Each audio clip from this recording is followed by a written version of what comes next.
চুক্তির ওপর আস্থা রাখছে সরকার, সঠিক সময়ে ভ্যাকসিন পাওয়া যাবে বললেন স্বাস্থ্যমন্ত্রী। উত্তর পশ্চিমাঞ্চলে মৃদু শৈত্যপ্রবাহ, ঠাকুরগাঁয়ে আগুন পোহাতে গিয়ে দগ্ধ ৩ জন।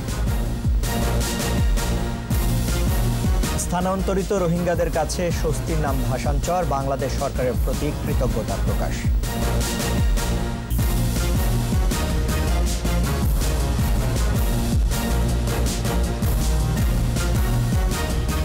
শুনছিলেন ফার্স্ট সিকিউরিটি ইসলামী ব্যাংক লিমিটেড সংবাদ শিরোনাম।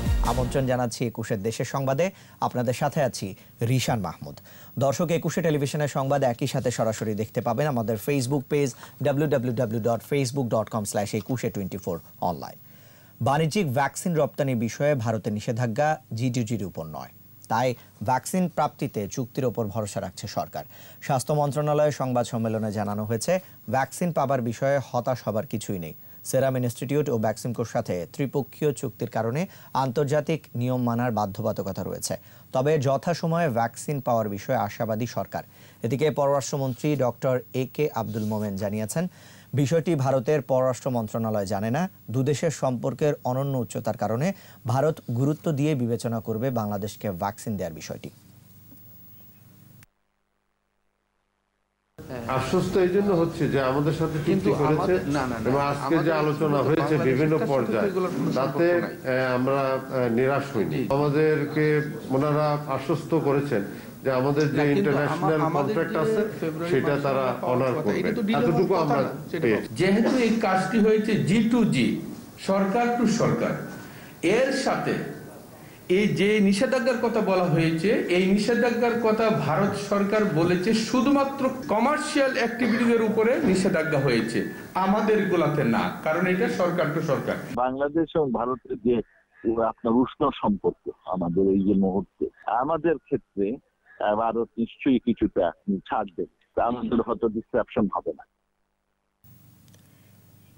বাংলাদেশ সঠিক সময়ে কোভিড-19-এর ভ্যাকসিন পাবে বলে জানিয়েছে ভারতের সেরাম ইনস্টিটিউটের বাংলাদেশি অংশীদার বেক্সিমকো ফার্মাসিউটিক্যাল। টিকা রপ্তানির নিষেধাজ্ঞা নিয়ে এপিতে প্রকাশিত প্রতিবেদন নিয়ে বিভ্রান্তির প্রেক্ষিতে একথা জানান প্রতিষ্ঠানটির এমডি। সরকারের সাথে নয়, চুক্তি হয়েছে বেক্সিমকো ও সিরামের মধ্যে বলেও উল্লেখ করেন তিনি। বিস্তারিত জানাচ্ছেন স্মৃতি মণ্ডল। অক্সফোর্ড অ্যাস্ট্রাজেনেকার তৈরি করোনা ভ্যাকসিন ভারতে উৎপাদনকারী প্রতিষ্ঠান সেরাম ইনস্টিটিউট। ভারতের কোভিশিল্ড চূড়ান্ত অনুমোদন পাওয়ার পর ৩ কোটি ডোজ সংগ্রহের জন্য ৫ নভেম্বর সেরাম ইনস্টিটিউট ও বেক্সিমকোর সাথে সমঝোতা স্মারক সই করে সরকার। গত রোববার ভারতের drugs controller general of India serum ইনস্টিটিউটের কোভিশিল্ড এবং ভারতের বায়োটেকের কোভ্যাক্সিনের অনুমোদন দেয়। রোববার বার্তা সংস্থা এপির সংবাদে বলা হয়, কোভিড ভ্যাকসিন রপ্তানিতে নিষেধাজ্ঞার কথা।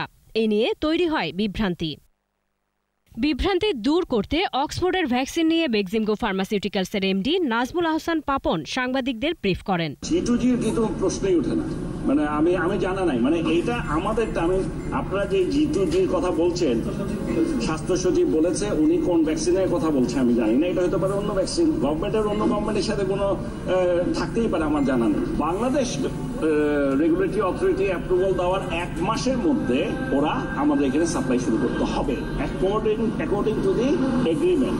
বেক্সিমকোর chief operating officer Rabbur Reza গণমাধ্যমকে বলেন, বাংলাদেশ যথাসময়ে ভ্যাকসিন পাবে। টিকা রপ্তানিতে নিষেধাজ্ঞার যে খবর প্রকাশিত হয়েছে তা সঠিক নয়। টিকা রপ্তানির ওপর কোনো নিষেধাজ্ঞা নেই। স্মৃতি মণ্ডল, ২১ টেলিভিশন, ঢাকা। দেশের উত্তর পশ্চিমাঞ্চলের উপর দিয়ে মৃদু শৈত্যপ্রবাহ বয়ে যাচ্ছে। কিছু কিছু এলাকায় তাপমাত্রা কমতে পারে আজ। শীত কুয়াশা আর হিমেল বাতাসে জবুথবু জনজীবন। ক্ষতিগ্রস্ত হচ্ছে বোরো ধানের বীজতলার। এদিকে ঠাকুরগাঁয়ে আগুন পোহাতে গিয়ে ৩ জন দগ্ধ হয়েছেন। প্রতিনিধিদের সহায়তায় মাসুম আলিসার রিপোর্ট। ঠাকুরগাঁয়ে হিমেল বাতাস আর হাড় কাঁপানো শীতে জবুথবু জনজীবন। আগুন পোহাতে গিয়ে দগ্ধ হয়েছেন 3 নারী। ঠান্ডার তীব্রতা থেকে গৃহপালিত পশু রক্ষা করতে গায়ে বস্তা দিয়ে ঢেকে রাখা হচ্ছে। আগুন তাপেছি, আগুন না তাপিলে আমাকে বেশি ঠান্ডা করছে। এই বাতাসের কারণে আমরা ঝাপুলা খোলা হয়নি। গাইবান্ধায় সকাল ও সন্ধ্যার ঘন কুয়াশা আর অতিরিক্ত শীতে ক্ষতি হচ্ছে বোরো ধানের বীজতলার। হলুদ হয়ে যাচ্ছে চারা। সার ও কীটনাশক দিয়েও কোনো ফল পাচ্ছেন না কৃষক। কীটনাশক দিয়ে ওষুধ স্প্রে করছি, করার পরও ঘন কুয়াশার কারণে আর কি চেতে না, মরে যেতেছে। এদিকে রাতভর তীব্র শীতের কারণে দুর্ভোগে কুড়িগ্রামের ছিন্নমূল খেটে খাওয়া ও চরাঞ্চলের মানুষ। ধানের বীজ তলার ক্ষতির আশঙ্কায় কৃষকরা। এদিকে শীতের প্রকোপে নানা রোগে আক্রান্ত হচ্ছে শিশু, বৃদ্ধ ও প্রতিবন্ধীরা। কুয়াশা এমনি দেখা যায় কম, খুব ঠান্ডা। বিছন ধান হলুদ হয়ে যাচ্ছে, বাড়তেছে না। নওগাঁয়েও ঠান্ডাজনিত রোগের প্রকোপ দেখা দিয়েছে। বিশেষ করে শিশু ও বৃদ্ধরা আক্রান্ত হচ্ছে বেশি। আমার বাচ্চা পাতলা পায়খানা করেছে আর বমি। বাচ্চার নিউমোনিয়া, শ্বাসকষ্ট বেশি হচ্ছে। ঠান্ডাজনিত কারণে ডায়রিয়া, শ্বাসকষ্ট, সিওপিডি আর নিউমোনিয়া রোগী, এআরআই রোগী বেড়ে গেছে। পঞ্চগড়ে অব্যাহত কুয়াশা আর হিমেল বাতাসে জেঁকে বসেছে শীত। সবচেয়ে বেশি ভোগান্তিতে খেটে খাওয়া ও নিম্ন আয়ের মানুষ। রংপুরে সন্ধ্যার পর থেকে বৃষ্টির মতো কুয়াশা পড়ছে। হেডলাইট জ্বালিয়ে চলাচল করছে যানবাহন। হতদরিদ্র মানুষ শীত বস্ত্রের অভাবে কষ্টে আছে। এদিকে দিনাজপুরের হিলির সীমান্তবর্তী এলাকা ঝিনাইদহ, ফরিদপুর, লালমনিরহাট সহ বিভিন্ন স্থানে অসহায় গরিব মানুষের মাঝে শীতবস্ত্র বিতরণ করা হয়েছে। আবহাওয়া অধিদপ্তর বলছে, নওগাঁ, পঞ্চগড়, নীলফামারী, কুড়িগ্রাম ও চুয়াডাঙ্গা অঞ্চলের ওপর দিয়ে মৃদু শৈত্যপ্রবাহ বয়ে যাচ্ছে। মাসুম আলিসা, 21 টেলিভিশন। কক্সবাজার থেকে 2 দফায় ভাষান্তরে আসা 3000-এরও বেশি রোহিঙ্গার কাছে শান্তি আর স্বস্তির নাম এখন ভাষান্তর। রোহিঙ্গাদের পদচারণায় চরের বুকে লেগেছে প্রাণের ছোঁয়া। উন্নত আবাসন সহ জীবন ধারণের নিরবিচ্ছিন্ন সুযোগ সুবিধার কমতি নেই। মিয়ানমার সরকারের নির্মমতায় ভিটে মাটি থেকে উচ্ছেদ হওয়া নিপীড়িত রোহিঙ্গারা কৃতজ্ঞ বাংলাদেশ সরকারের আতিথেয়তায়। ভাষান্তর নিয়ে স্মৃতিমণ্ডলের 6 পর্বের ধারাবাহিকের প্রথম পর্ব আজ। ক্যামেরায় ছিলেন তপু শাহিন মিয়া। নোয়াখালীর মেঘনা নদী ও বঙ্গোপসাগরের মোহনায় জেগে ওঠা ভাসান চরের আয়তন প্রায় 13,000 একর। চরের 6,427 একর জমির মধ্যে প্রকল্প এলাকা 1,702 একর, ক্লাস্টার এলাকা প্রায় 432 একর ও অব্যবহৃত ভূমি 918 একর। 4 ডিসেম্বর প্রথম দফায় 1642 জন রোহিঙ্গাকে নিয়ে আসা হয় এই ভাসানচরে। এরপর 29 ডিসেম্বর 1804 জন রোহিঙ্গাকে নিয়ে আসা হয়, যা প্রথমবারের তুলনায় 162 জন বেশি। এই ভাসানচরে 1 লাখ রোহিঙ্গার আবাসন স্থল সহ সার্বিক সুযোগ সুবিধা নিয়ে প্রস্তুত ভাসানচর। 1 মাসের ব্যবধানে বদলে গেছে পুরো নিস্তব্ধ ভাসানচর। মোট 120টি ক্লাস্টারের মধ্যে 8টি ক্লাস্টার এখন প্রাণ চাঞ্চল্যে ভরা। 2 দফায় আসা 3000-এর বেশি রোহিঙ্গার আবাসস্থল ঘিরে গড়ে উঠেছে দোকানপাট।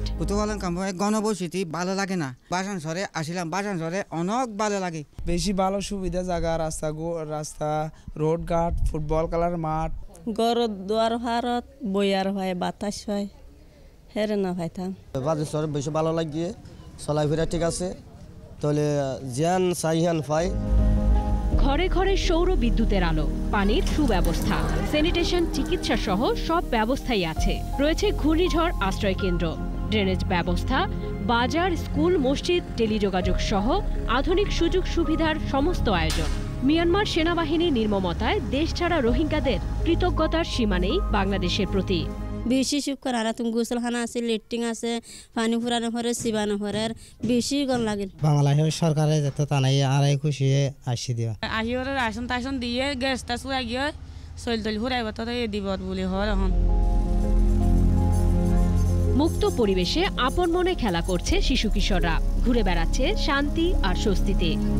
এইখানে খেলাই পারছি, দৌড়ি পারছি, বহুত দিলা করতে পারে, এর জন্য আমরা এখানে সব ভালো লাগে। কালাই বাড়ি দৌড়ি বাড়ি কেন কাম করস গড়ি বাড়ি তোলা ভালো লাগছে। ভাসানচরে রোহিঙ্গাদের উন্নত জীবন, নিরাপত্তা নিশ্চিত করা সহ জীবিকা নির্বাহের সুযোগ তৈরিরও কাজ চলছে। তাদের যে স্যানিটাইজেশন সিস্টেম, তাদের যে ইলেকট্রিসিটি, তারা হোল নাইট কিন্তু আমাদের সোলারের মাধ্যমে লাইট জ্বলছে। তো এই সুবিধাগুলি তো এখানে বেশি, রাস্তাঘাটের সুবিধা বেশি, ওপেন স্পেস আছে, বাচ্চারা হাঁটাহাঁটি করতে পারছে। প্রথম দফায় ভাসানচরে আসা রোহিঙ্গাদের কাছ থেকে ইতিবাচক সাড়া পেয়ে এসেছে দ্বিতীয় দলটি। পরের দফায় এই সংখ্যা আরও বাড়বে।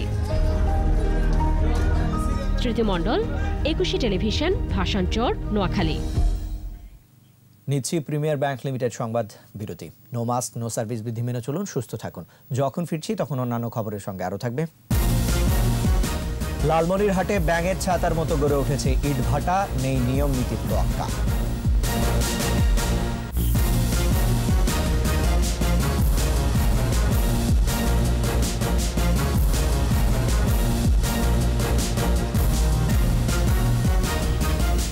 শুভ আমন্ত্রণ ২১ দেশের সংবাদে। সরকারি নিয়ম নীতির তোয়াক্কা না করে লালমনিরহাটে ব্যাঙের ছাতার মতো গড়ে উঠেছে ইট ভাটা। ফসলি জমির মাটি কেটে নিয়ে বানানো হচ্ছে ইট। ভাটা মালিকরা প্রভাবশালী হয়, কৃষকরা প্রতিবাদ করতে সাহস পাচ্ছে না। লালমনিরহাট প্রতিনিধি গোকুল রায়ের রিপোর্ট, জানাচ্ছেন মাসুম আলিসা। ফসলি জমির উপরের উর্বর অংশ কেটে নিয়ে যাওয়া হচ্ছে ইট ভাটায় পোড়ানোর জন্য।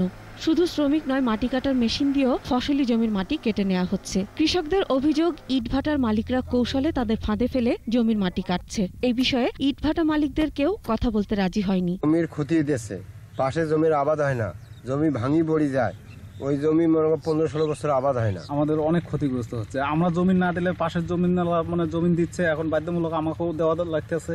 তো গভর্নমেন্টের কাছে আমাদের অনুরোধ আছে যে এভাবে যাতে মানে যেখানে সেখানে ভাটা অনুমোদন না করে। মনে করো চতুর্পাশে কাটছে, আমার জমি উঁচু হয়ে আছে, কি করি? না, ফসল হয় না, ফসল হয় না। যেটা মাটি কাটি নিয়ে যায় ওটা ফসল কোনো কিছুতেই হয় না। কৃষি বিভাগ বলছে 3 থেকে 5 ফুট পর্যন্ত গভীর করে মাটি কেটে নেয় জমি উর্বরতা হারাচ্ছে। মাটির যে আসল যে উপাদানগুলো সেগুলো কিন্তু মাটির 8 ইঞ্চি পর্যন্ত বিদ্যমান থাকে।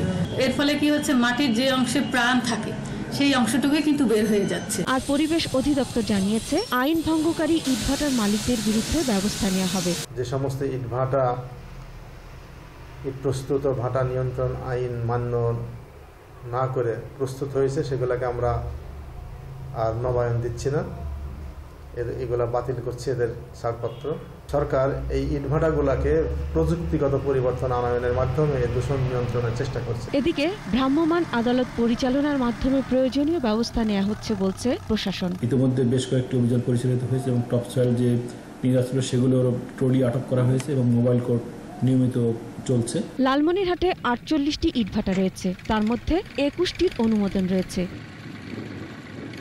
মাসুম আলিসা, 21 টেলিভিশন।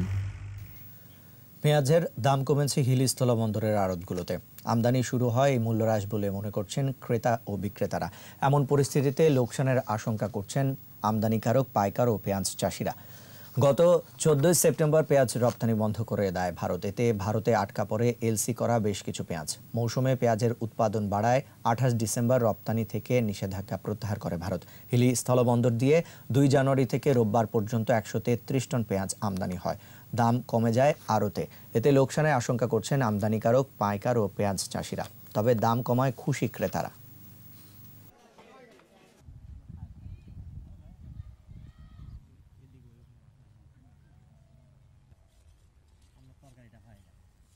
ভারতের যে বাজার, সেই বাজার অনুযায়ী আমাদের 250 থেকে $275 মধ্যে আমাদের আমদানি করতে হচ্ছে।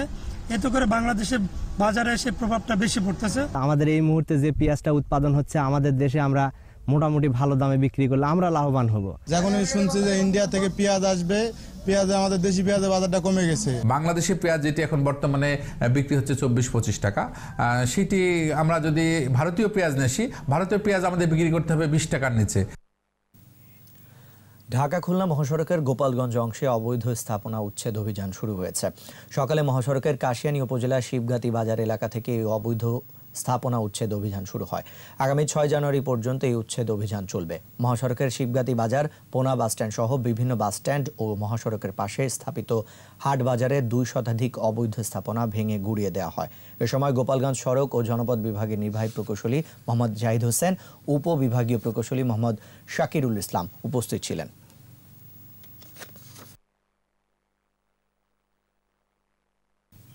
মাদারীপুরে 2য় শ্রেণীর শিক্ষার্থীকে ধর্ষণ ও হত্যা মামলায় 2 আসামিকে মৃত্যুদণ্ড দিয়েছে নারী ও শিশু নির্যাতন দমন ট্রাইব্যুনাল।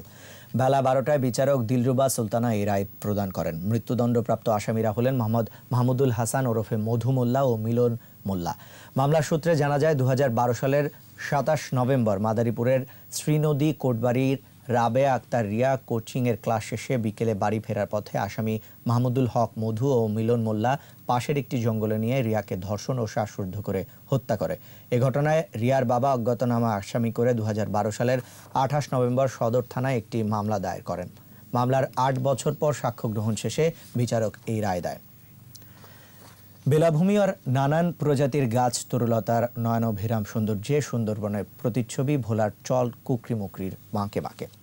আর এই প্রাকৃতিক সৌন্দর্য উপভোগে ভ্রমণ পিপাসুদের জন্য চরটি সাজছে নানা আঙ্গিকে। সরকারি রেস্ট হাউসের পাশাপাশি বেসরকারি উদ্যোগে গড়ে উঠেছে হোমস্টে সার্ভিস। ভোলা প্রতিনিধি মেজবাউদ্দিন শিপুর রিপোর্ট, জানাচ্ছেন মাসুম আলিসা। একপাশে সমুদ্র আর একপাশে ম্যানগ্রোভ বন।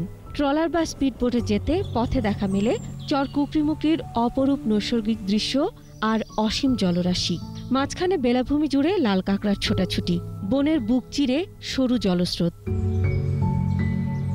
এখানে আছে কেওড়া, গোলপাতা সহ 272 প্রজাতির উদ্ভিদ, হরিণ সহ 45 প্রজাতির প্রাণী, দেশি ও পরিযায়ী 209 প্রজাতির পাখি। চলছে সরকারিভাবে একটি ইকো পার্ক নির্মাণ কাজ। পর্যটকরা বলছেন, নির্ভরযোগ্য নৌযান না থাকায় কুকরিমুকরি থেকে লাল কাঁকড়ার দ্বীপ তারুয়া যেতে বিপাকে পড়তে হয়।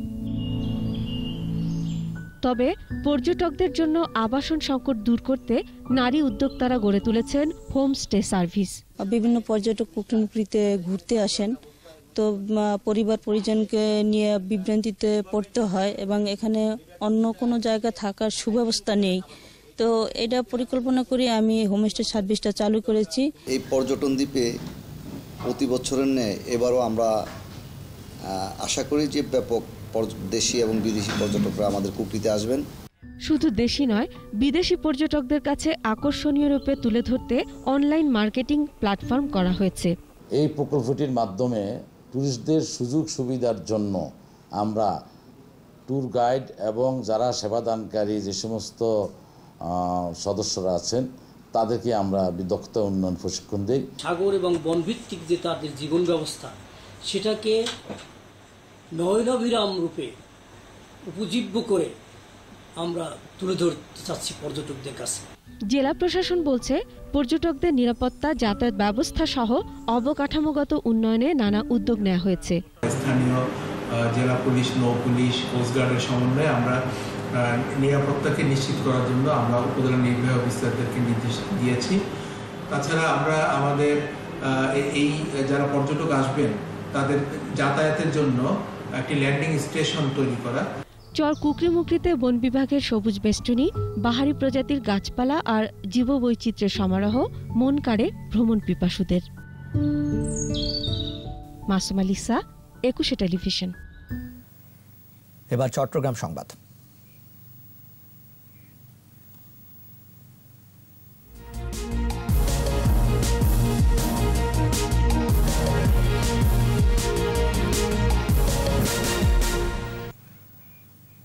মেয়র নির্বাচিত হলে চট্টগ্রাম মহানগরীর বিভিন্ন এলাকার উন্নয়ন ও সমস্যা সমাধানে কাজ করবেন বলে অঙ্গীকার করেছেন আওয়ামী লীগের মেয়র প্রার্থী রেজাউল করিম চৌধুরী। বিকেলে নবনির্বাচিত কল্পলোক আবাসিক প্লট ও ফ্ল্যাট মালিক কল্যাণ সমিতির অনুষ্ঠানে তিনি এসব কথা বলেন। তিনি বলেন, বর্তমান সরকার চট্টগ্রামকে আধুনিক শহর হিসাবে রূপান্তর করার প্রক্রিয়া শুরু করেছে। সরকারের নেয়া প্রকল্প বাস্তবায়নের মধ্য দিয়ে চট্টগ্রামকে আধুনিক নগরী হিসেবে গড়ে তোলা হবে।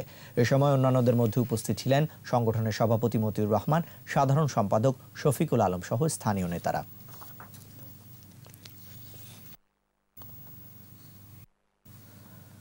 চট্টগ্রাম সিটি কর্পোরেশন নির্বাচন সুষ্ঠু ও গ্রহণযোগ্য করতে গণমাধ্যম আলোকবর্তিকার মতো অবদান রাখতে পারে বলে মন্তব্য করেছেন বিএনপির মনোনীত মেয়র প্রার্থী ডক্টর শাহাদাত হোসেন। রোববার রাতে Chittagong TV camera journalist association আয়োজিত মতবিনিময় সভায় বিএনপির মহানগর আহ্বায়ক ডক্টর শাহাদাত হোসেন এ মন্তব্য করেন। নগরীর লাভলেন TCJA কার্যালয়ে সভায় সভাপতিত্ব করেন সংগঠনের সভাপতি এনামুল হক। ডক্টর শাহাদাত হোসেন বলেন, চট্টগ্রাম সিটি কর্পোরেশন অবাধ ও নিরপেক্ষ নির্বাচন হলে জনগণের আশা আকাঙ্ক্ষার প্রতিফলনের পাশাপাশি তাদের প্রত্যাশা পূরণ হবে।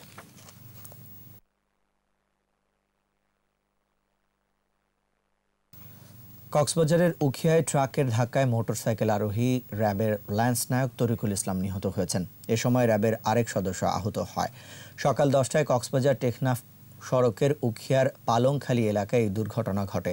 কক্সবাজার র্যাব জানায়, হোয়াংকংয়ে র্যাবের অস্থায়ী কার্যালয় থেকে উখিয়ায় অভিযানে যায় র্যাবের একটি দল। তাদের মধ্যে মোটরসাইকেলে যাওয়া র্যাব সদস্য ল্যান্স নায়ক তরিকুল ইসলাম ও ASI কাউসারকে ধাক্কা দেয় ট্রাক। এতে ল্যান্স নায়ক তরিকুল ইসলাম ঘটনাস্থলেই নিহত হয়। অপর সদস্য আহত কাউসারকে কক্সবাজার সদর হাসপাতালে ভর্তি করা হয়েছে। নিহতের মৃতদেহ জেলা সদর হাসপাতালে মর্গে রাখা হয়েছে। নানা আয়োজনের মধ্য দিয়ে দেশের ঐতিহ্যবাহী ছাত্র সংগঠন বাংলাদেশ ছাত্রলীগের ৭৩তম প্রতিষ্ঠাবার্ষিকী পালন করা হয়েছে চট্টগ্রাম, রাঙামাটি ও খাগড়াছড়িতে। জন্মদিনের প্রথম প্রহরে কেক কাটা হয়। সকালে নগরীর সিআরবিতে অনুষ্ঠিত হয় প্রতিষ্ঠাবার্ষিকীর সমাবেশ। উপস্থিত ছিলেন আওয়ামী লীগের উপদেষ্টা মণ্ডলীর সদস্য ও বিশিষ্ট শিক্ষাবিদ প্রফেসর ডক্টর অনুপম সেন।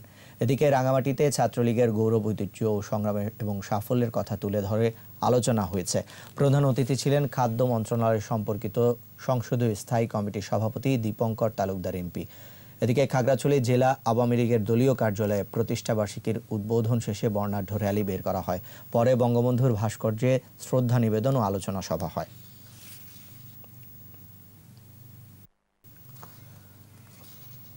চলতি মাসের শেষে করোনা ভাইরাসের ভ্যাকসিন দেশে আসার কথা রয়েছে। ভ্যাকসিন নিয়ে বিভ্রান্তিকর কোনো সুযোগ নেই বলে মন্তব্য করেছেন চট্টগ্রাম সিটি কর্পোরেশনের প্রশাসক মোহাম্মদ খোরশেদ আলম সুজন। সকালে চট্টগ্রাম মহানগরী এলাকায় করোনা ভাইরাসের ভ্যাকসিন প্রদান কার্যক্রম সুষ্ঠুভাবে পরিচালনায় গঠিত কমিটির সভায় তিনি এসব কথা বলেন।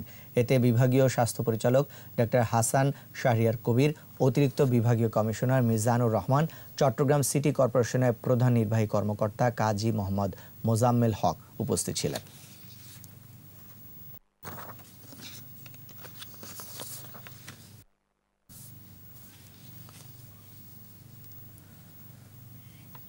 শেষ করছি ২১ দেশের সংবাদ। যাবার আগে ফার্স্ট সিকিউরিটি ইসলামী ব্যাংক লিমিটেড সংবাদ শিরোনামগুলো আরও একবার। চুক্তির উপর আস্থা রাখছে সরকার, সঠিক সময়ে ভ্যাকসিন পাওয়া যাবে বললেন স্বাস্থ্যমন্ত্রী। উত্তর পশ্চিমাঞ্চলে মৃদু শৈত্যপ্রবাহ, ঠাকুরগাঁয়ে আগুন পোহাতে গিয়ে দগ্ধ ৩ জন। স্থানান্তরিত রোহিঙ্গাদের কাছে স্বস্তির নাম ভাষান্তর, বাংলাদেশ সরকারের প্রতি কৃতজ্ঞতা প্রকাশ।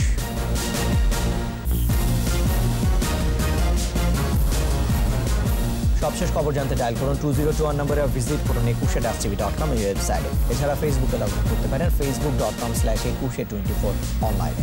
এতক্ষণ সাথে থাকার জন্য ধন্যবাদ। আমাদের পরবর্তী সংবাদ সন্ধ্যা 7টায় দেখার আমন্ত্রণ রইল। নো মাস্ক নো সার্ভিস বিধি মেনে চলুন, সুস্থ থাকুন। 21-এর সাথে থাকুন।